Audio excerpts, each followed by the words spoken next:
आज हम लोग बात करने जा रहे हैं कि अमीरुल मोमिनीन तकी शाह मर्दाशियत क़ुव्वत परवरदिगार अल्लाह तआला ने क्या फरमाया है इमाम ज़माना साहिब ज़मान की साइंस से मुताल्लिक़। आखिर वो कौन सी साइंस है, इंपॉर्टेंट साइंस है जो कि आखिरी वक्त में पेश आएंगी और उसके बाद जो है वो आपके और मेरे मौला का ज़हूर हो जाएगा। अगर हिंदू सुन रहे हैं तो कल की अफ्तार का ज़हूर हो जाएगा, अगर आप लोग ताउज़ वाले तो सेवियर का ज़हूर हो जाएगा, अगर आप किसी को नहीं मानते तो फिर वो एक आने वाला जो है वो आने वाला बहुत जल्द आने वाला है, उसका ज़हूर हो जाएगा, उसका आगमन हो जाएगा, उसका आप कह लीजिए ऑकल्टेशन का एंड हो जाएगा। आखिर वो किस तरीके से साइंस आएगी, कौन कौन सी साइंस है, कुछ अमेजिंग साइंस है, हमको रिवाइज करना बहुत जरूरी है, आप सबको जानना बहुत जरूरी है।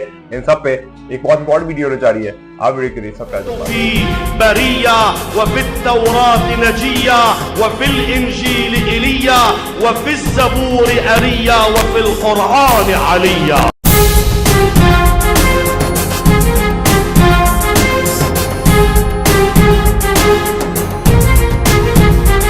आगाज करते हुए आज हम लोग बात करने जा रहे हैं इमाम ज़माना साहिब ज़मान के मुताल्लिक़ और उनकी कौन सी इंपॉर्टेंट साइंस है जो कि ज़हूर से पहले पेश आएंगी। और ये साइंस जो है वो एक तरतीब के साथ मैं आपको बताऊंगा। हालांकि इस पर मैं मुसलसल और मुख्तसर और आप कह लीजिए कि बहुत मुख्तलिफ तरीके से वीडियोस जो है वो बना चुका हूँ पहले गुज़िश्ता वक्त में, लेकिन मैं चाह रहा हूँ कि एक दफा फिर उसे रिवाइज कर लिया जाए, थोड़ी और डिटेलिंग के साथ। मैंने कुछ नई इसके अंदर पॉइंट ऐड किए हैं रिवायतों की रोशनी में। तो चलिए बात का आगाज करते हैं, इस एहसास के साथ करते हैं कि वो आने वाला है। तो बात का आगाज करते हैं। तो फिर जो एक ये आप कह लीजिए कंपाइलेशन है मुख्तलिफ रवायात का जो मैं आपके सामने भी पेश करने जा रहा हूँ। तो फिर जो ज़हूर का दिन होगा, जिस दिन मेरे मौला साहिब ज़मान और आपके मौला साहिब ज़मान का ज़हूर होने वाला होगा, वो दिन जो है वो जुमा का दिन होगा।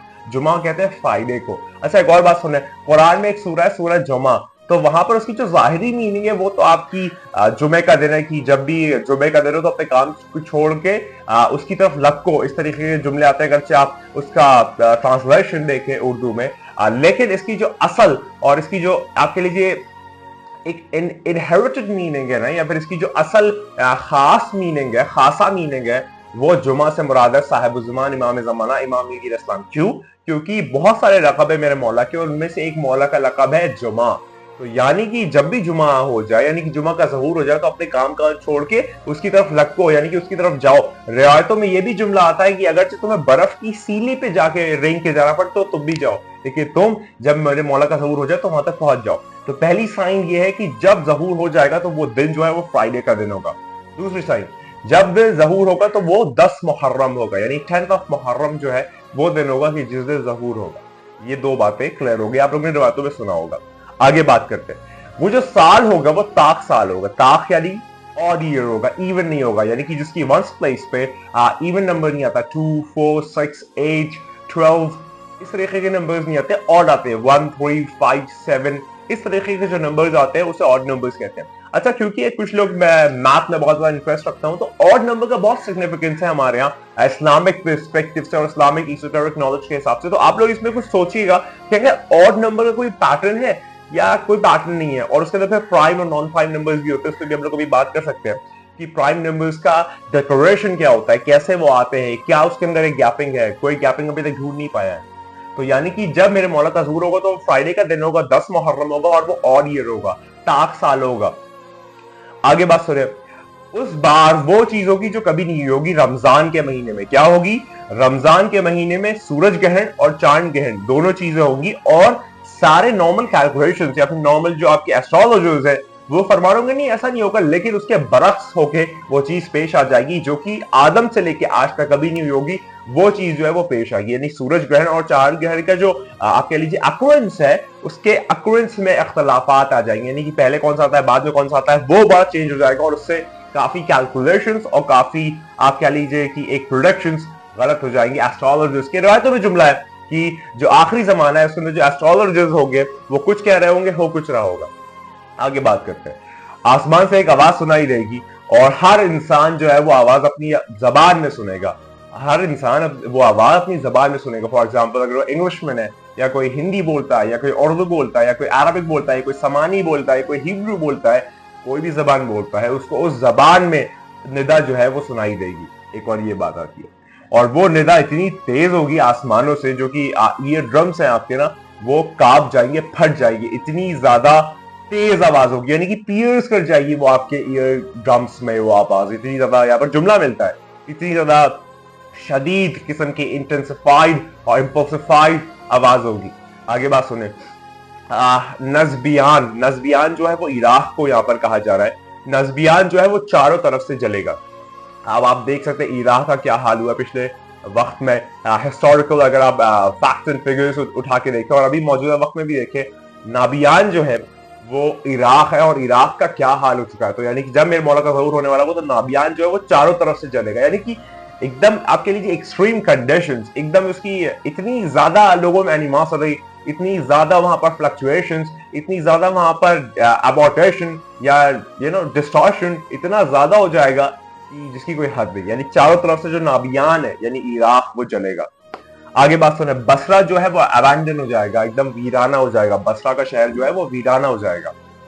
तुर्की जो है उसको उस्मानिया रूल करेंगे। अब आप ये देख सकते हैं, ये तो मुकम्मल हो चुकी है साइन ये वाली कि उस्मानिया जो खानदान है वो तुर्क को रूल कर चुका है और अब जमाना आगे आ चुका है। मुमकिन है कि फिर से, और मुमकिन है कि उसी की बात हो रही है, क्योंकि ये पिछले 100-200 सालों में सारी साइंस को हम लोग अभी लेके चल रहे हैं और सारी साइंस मुकम्मल हो चुकी है 90%।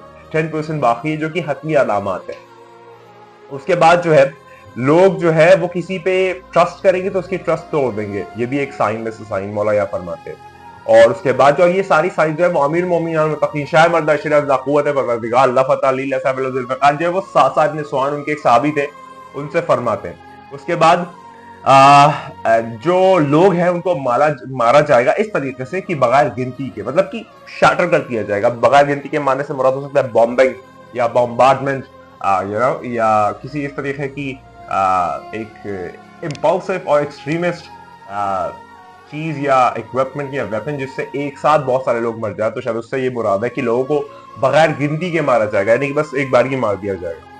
और लोग जो है वो अपनी जेबों में पॉकेट में इंस्ट्रूमेंट्स मतलब लेके चलेंगे म्यूजिक वाले, यानी कि फोन हो गया आपका जो फोन होता है, ये फोन भी तो एक आजकल पॉकेट में इंस्ट्रूमेंट की तरह काम करता है ना, कि आप इसमें गाने सुनते हुए जाते हैं। तो मेरे मौला फरमाते हैं कि लोग अपनी जेबों में जो आपके म्यूजिक है उसको लेके चलेंगे, उसको कैरी करके चलेंगे। तो उस जमाने में लोग बड़े हैरान हुए, मौला ये कैसे हो सकता है, हमारे ढोल है ताशे है जेब में कैसे आएंगे। और आज आप देख सकते हैं कि जो मेरे मौला ने कह दिया वो हक है, वो सच है, वो होगा, वो होना ही है। आपने वो वाकया सुना होगा दूध चावल वाला, जब मौला ने कह दिया कि आज तू दूध चावल खाएगा तो दूध चावल ही खाएगा। वही वाली बात है कि जब मेरे मौला ने कह दिया पॉकेट में कैरी करेंगे तो वो कैरी करेंगे, क्योंकि जो मौला कह रहे हैं वो हो रहा है, मतलब वो लिखता जा रहा है। अब कुछ हो नहीं सकता लेकिन जो मौला कह दे। आगे बात सुने, एक अजीम शख्स जो है वो कुम से राइज करेगा और स्टैंड लेगा। जब ये सारा मुश्किलात परेशानियां हो रही होंगी तो एक आदमी, एक जय्यद आदमी कुम से उठेगा और वो अपना स्टैंड लेगा और वो लोगों को दावत देगा सच की तरफ आने की। और वो पहाड़ की तरह बहादुर होगा और वो लड़ने से डरेगा नहीं, और वो खुदा में यकीन रखता होगा और खुदा जो है वो उसकी मदद करेगा। और बेशक आखिर में जो भी दुश्मनान है वो विड्रॉ कर लेंगे उससे, जब 1-on-1 होंगे तो उससे विड्रॉ कर लेंगे। और जो आपका सरकार है दो आलम सल्लल्लाहु अलैहि वसल्लम की गवर्नमेंट का रूल है, यानी शरीयत का रूल है, वो स्टैब्लिश हो जाएगा उन लोगों में। तो यहाँ पे ये जुमला आता है। आगे बात सुने, कूफा जो है वो खाली हो जाएगा इस्लामिक नॉलेज से, एकदम अबैंडन बैरन हो जाएगा, बैरन लैंड हो जाएगा आखिरी जमाने में। और जबकि कुम जो है वो दीनी मरकज बन जाएगा। आज आप देख सकते हैं कूफा जो है वो एकदम खत्म है, वहां पर कोई Islamic knowledge, Islamic jurisprudence, Islamic theological knowledge कुछ नहीं दी जाती। लेकिन कुम को अभी शिफ्ट कर दिया, कुम में सेंट्रलाइज कर दिया, ये आखिरी जमानों की अलामत में से। और इतना ज्यादा हो जाएगा कि कोई भी शख्स जो है वो इग्नोरेंट नहीं रहेगा इस्लाम के मैसेज से, यानी कि लोग सब जान तो जाएंगे, पैगाम आम हो जाएगा इस्लाम का, लोग फॉलो ना करें उनकी फेल है। लेकिन ये जो एक आप कह लीजिए स्ट्रक्चर है पैगाम पहुंचाने का, मैसेज पहुंचाने का, वो आम हो जाएगा आखिरी जमाने में, जब जो पूरा नॉलेज बेस है वो कम में शिफ्ट हो जाएगा इस्लामिक नॉलेज का। आगे बात सुने, और ये लोग जो है वो 12वें इमाम के नायबीन में से होंगे आखिरी जमाने में, ज़हूर के बाद में ये नायबीन में से होंगे। और वो लोग कंटिन्यू करेंगे रूल जब तक मेरे मौला का ज़हूर नहीं हो जाता। और वो लोग इंट्रस्ट नहीं करेंगे लेकिन स्टैब्लिश करेंगे रूल, वही मानेंगे जो मेरे मौला फरमाएंगे।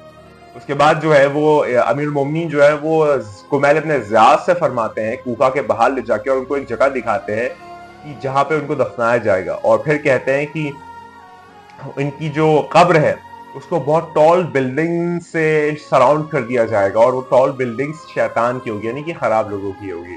और ये जो है इस साइंस में यहाँ पर अंथीना होगा। अब यहाँ पर देखिए अमीरुल मोमिनीन जो है 1400 साल पहले ये फरमाते हैं कि उस जमाने में यहाँ पर कब्र होगी और यहाँ पर बहुत सारी एक बड़ी बड़ी इमारतें होंगी और उस पर अंथीना होगा, है ना, वत्तीन अंथीना यहाँ लिखा हुआ है। अंथीना आजकल एंटेना को कहते हैं, यानी कि जो वही अल्फाज जो मौलाना ने यूज कर दिया, आज भी उस अल्फाज को कहा जाता है, यानी कि टीवी के चैनल्स के एंटीना होते हैं जो सैटेलाइट से कैच करते हैं और फिर लोग जो है वो कॉटन कंज्यूम करते हैं। तो यानी कि मौलाना ने फरमा दिया था कि यहाँ एंटीना होगा, यानी कि एंटेना जो आज आप कल देखते हैं। आगे बात सुने। और वैसे तो बहुत ज्यादा तवील और पुरानी रवायात है, लेकिन मैं आखिरी सुफियानी के मुतालिक पेश करूंगा और इस वीडियो को फिर इख्तिताम की तरफ ले चलेंगे कि सुफियानी जो है वो आएगा और वो जो है वो यहूदी होगा, लेकिन वो अपने आप को मुस्लिम दिखाएगा और उसको सपोर्ट मिलेगा क्रिश्चियंस गवर्नमेंट का, और उसका मिशन होगा शियाओं को बर्बाद करना, डिस्ट्रॉय करना, कॉन्फिनेट करना और अबॉर्ट करना। और वो शियाओं को इनामात तोहफे ऑफर करेगा और फिर उनको मारेगा। और इसका रिजल्ट ऐसा होगा कि हर एक नेबरहुड, यानी कि हर एक आपका जो आसपास के घर है शियों के, वहां पर कोई ना कोई मरेगा, किसी का भाई, किसी का बाप, किसी का और फैमिली मेंबर, लेकिन हर कोई जो है वो मारा जाएगा। और बेशक आखिर में जनाब ईसा अलैहिस्सलाम जो है वहां पर उसको कत्ल करेंगे। अच्छा, अब सुने एक बात, सुफियानी के मुतालिक मुझे मैंने दो तरह की रिवायत पढ़ी है कि कहीं कहीं जुमला आता है कि इमाम ज़माना साहिब ज़मान जो है वो उसको कत्ल कर देंगे। इस रिवायत में जुमला आ रहा है कि जनाब ईसा अलैहिस्सलाम कत्ल कर देंगे। तो वल्लाहु आलम, इस पे मैं कोई क्लैरिफिकेशन नहीं जानता कि कौन सा सही है कौन सा गलत। मैंने आपके सामने दोनों रुख पेश कर दिए कि कहीं पे जनाब ईसा का तस्करा है और कहीं पर मेरे मौला साहिब ज़मान का तस्करा है। ऐसा ही दज्जाल को कत्ल कर देगा, जनाब ईसा का भी तस्करा आता है, और कहीं कहीं बहुत कम जगहों पे मेरे मौला साहिब ज़मान को भी तस्करा आता है। और आखिरी एक और साइंस सुनने चले, जो मेरे मौला है वो पहले मक्का में ज़हूर करेंगे और 2 स्टेजेस में ज़हूर होगा। कैसे 2 स्टेजेस में ज़हूर होगा वो सुने।